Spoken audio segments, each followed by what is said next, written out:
মস্তকা দুটি শিশুৰ হাতত বন্দী আমাৰ যজ্ঞটো বিৰাট যুদ্ধে অশ্বৰে নিদিয়াত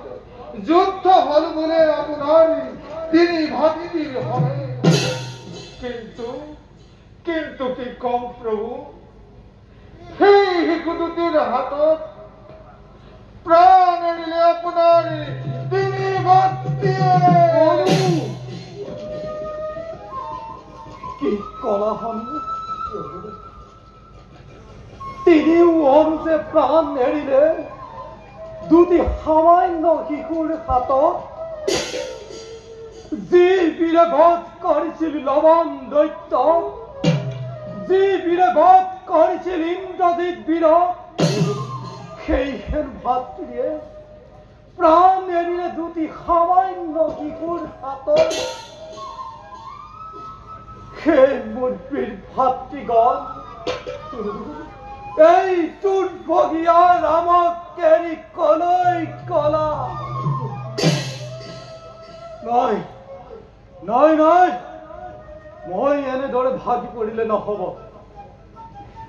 হনু প্ৰভু লৈ আনে ধনু হল এতিয়াই যাওঁ সেই ভাতৃঘাতীক বিচাৰি হল প্ৰভু গুৰুদেৱ কি কুক্ষণত এই যজ্ঞ কৰিছিলো আৰম্ভ তুমি ভাগি নপৰিবা বাছা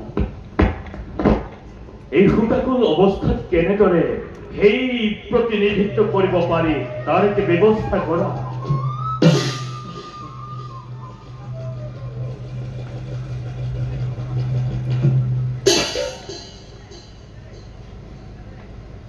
গুৰুদেৱ বাছা হনু প্ৰভু তুমি সৈন্য পৰিচালনা কৰিব লাগিব এতিয়াই বাল্মীকিৰ তপোবনৰ দিশে যাত্ৰা কৰি ভাতৃ সন্তাৰ ওপৰত প্ৰতিশোধ লওঁ ব'লা হনু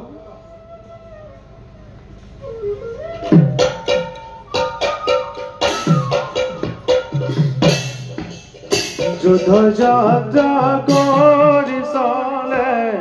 ৰাজীৱ লোচন হৰে